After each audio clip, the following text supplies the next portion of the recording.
Your party dashes in from the streets at the entrance of the courtyard of the manor itself. That's when the lightning strikes. The shadows give way for a moment. And at the top of the stairs, you see an ogre magi already completing the arc. What's up, nerds and nerdettes and wee little nerdlings all?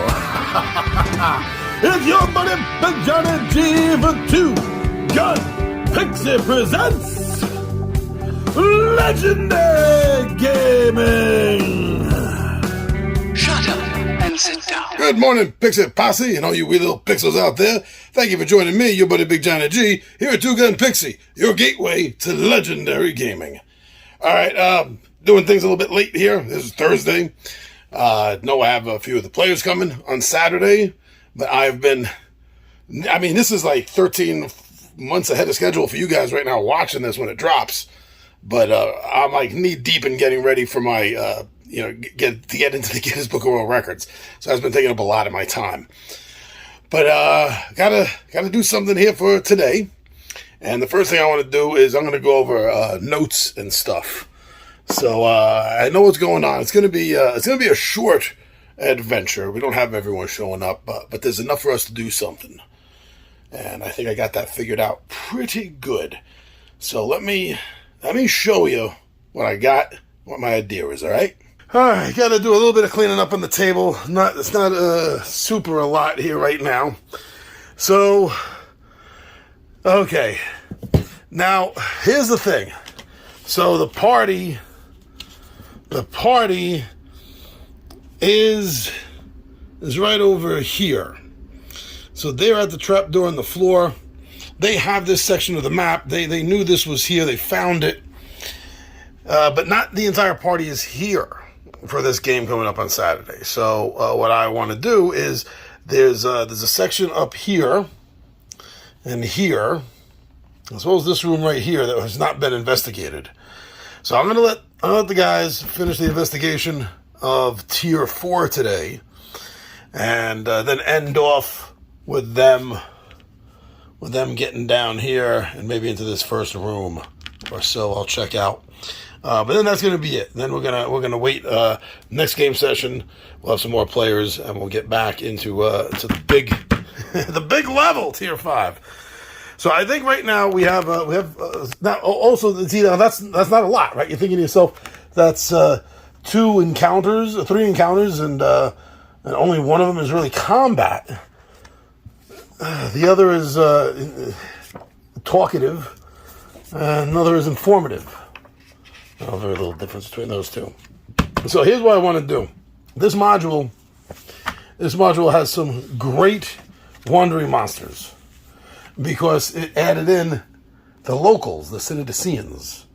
And they're all batshit crazy because of drugs and drugs and generations of solitude.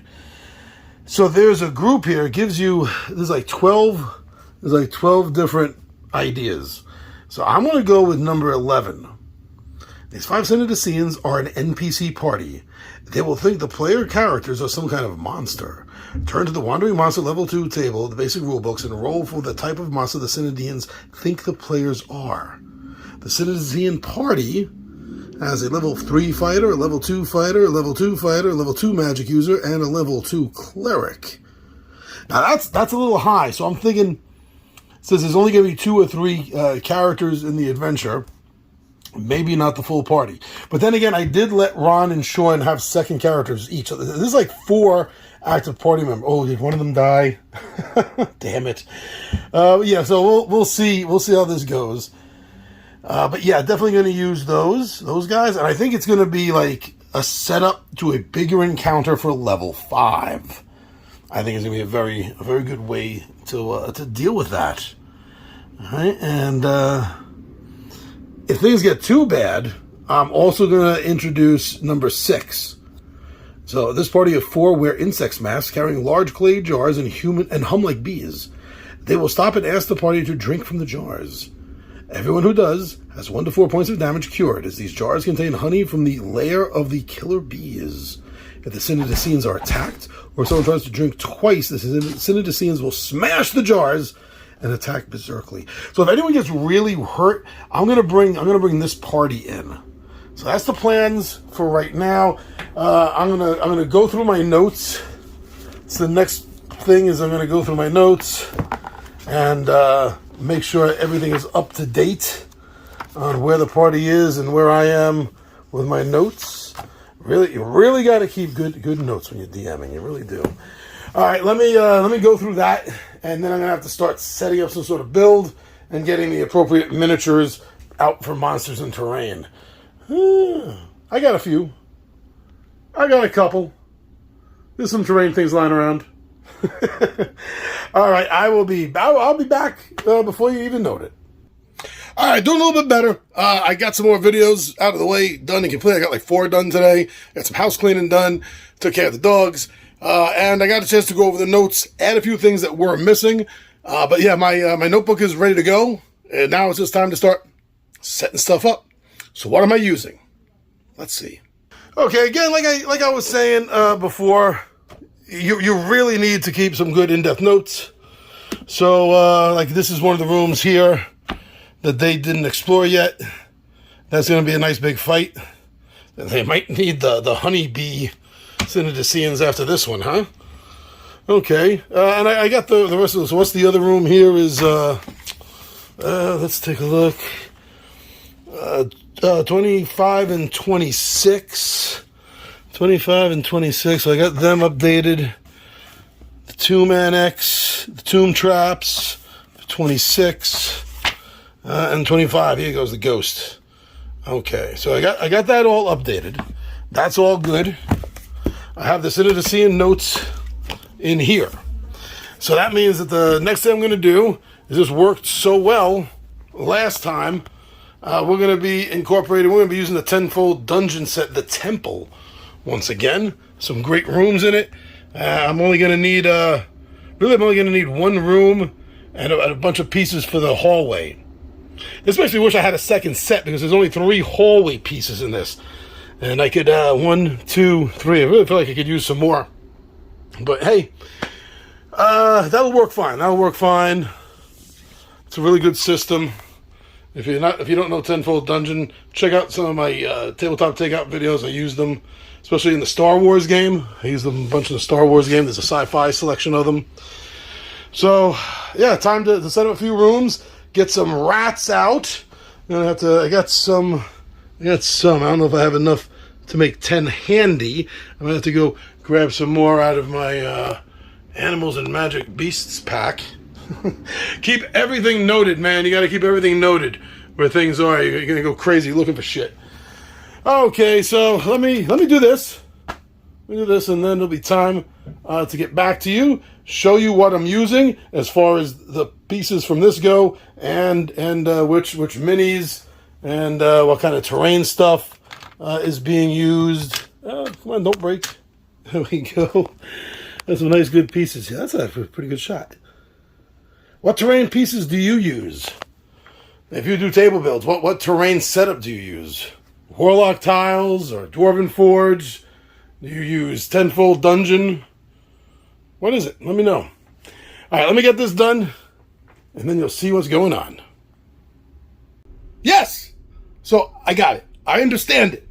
The between the vision in my head of what I want it to look like and the map, and the module of how it is, I got this. I figured out what to do. I think it looks pretty good. And what I think is really interesting is that the tablecloth is actually going to play a part in this. Use tablecloths, everyone. I'm telling you. You get the right tablecloth with the right design on it, and it's going to make a huge difference in making everything visually pop. So I'm going to twist around the camera here, and you're going to see what I mean. So from the temple, yeah, all I'm going to need actually is 2 doors, but always take out more than you need. So we got 4. I don't know why I counted 3. So we have 4. But you know what? These corridors are way too wide. I mean, you look at it, that's 10 feet. That's 10 feet. These are 15. I don't like that. So this is what I'm going to do. Oh yeah, so this is the big room down on tier level 5 if they get there, and this is going to be the giant rat room on tier level 4 if they need to investigate. All right, so I think for the trap room, these are going to be good enough because they are just about they're a little more than 3 boxes each, a little more than 15, almost a 20. Now for the 10-foot stuff, what I'm going to do is I'm going to put it down like this. I'm going to put it down like this, and this will represent the lollipop game. No. This will represent the 10-foot wide corridor. And then, when it turns, I could do this. Come on, that's awesome. And it is. Even look on the side. See, it still looks cool on the side like that. So this is just a bunch of sand on the floor. That's exactly what this is. Oh, yeah, this is going to look good. This is going to look good. You can use the... Now, hold on a second. Let me just explain something. Just because I'm showing this off doesn't mean anything. Tenfold Dungeon people, Gale Force 9, they have no idea that Big Johnny G exists or Two Gun Pixie is a thing. This is not a paid advertisement whatsoever. They don't sponsor me. They don't send me anything. They don't ask me to do anything for them. I just really like the product. And it works. That's why I'm showing it to you. But yeah, I mean, wow. Come on, how awesome is that? That's going to be freaking great. Why didn't I think of this before? Ron really hates it when there's no grid pattern. But come on, I think you can figure it out. You can figure it out. You got 5, 10. You got 5, 10. All right, so that's good. It looks great. Okay, now I just got to populate it. That's next. All right, well, it is game day. It is Saturday morning. I have everything all set up. Some changes back and forth. Just really got me going in my head. So, although I knew from the beginning that Ron and Sean were 100% for today, I got two other gamers that are just driving me up the wall. So Joe Comfort and Greg LaBelle, through New York City Gamers, are just unbelievable. For 6 weeks now. They've both been here, like, I think Joe's twice and Greg's been 3 times. And for the last 6 game sessions in a row, they've both texted me about how much they love the game. They love sitting in on it. They're so glad they found this group. But then either the night before or game day morning like now, I get a text from one or both of them every single time saying, "Oh, sorry, John, something came up." Now today, I really thought Joe Comfort was going to be here today, because the main thing that keeps him from being here, and I totally understand it, is the fact that his kid does Little League here in Inwood. And on Saturdays in the summer, that's pretty big. I get it. I had a good relationship with my dad. I want everyone to have a good relationship with their dad too. But still, you don't make these promises when you know that there's Little League games. And today, we got tons of rain coming. The Little League games are all canceled. And he still said, "Oh, well, something else came up." But yet you're going to tell me every week for 6 weeks, you and Greg LaBelle, every week for 6 weeks, "Oh, I love the game. I'm so glad I found it. So glad I got a seat at your table. I love playing at your sessions." And then at the last minute, the night before, the day of, "Oh, sorry, something came up. I just can't make it." This is a team effort, okay? I hate calling D&D groups, okay? Because they are a team. And these guys don't act like a team at all. So they are cut. I'm cutting them. I'm going to go fishing for a couple more players, because this sucks. I can't stand this bullshit. If you don't want to be at my table, just tell me so. Don't feed me all this sugar and then at the last minute throw something sour down my fucking throat. So yeah, I've had it with Joe Comfort. He's a horrible D&D player, and Greg LaBelle, completely horrible D&D player. I don't ever want to see either of them at my table again. They can go to hell. 6 weeks in a row. At the very last minute, something else has come up. And then, like with Joe, I look at his YouTube page, and like half the time, he's not doing anything. He's just chilling. He's looking for things to do. So I've had it. Joe Comfort, horrible D&D player. Greg LaBelle, horrible D&D player. Never welcome at my table again.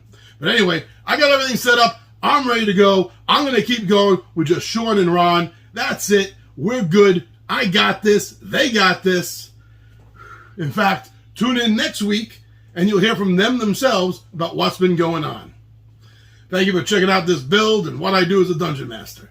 I hope you and all of yours has a great day and a better tomorrow.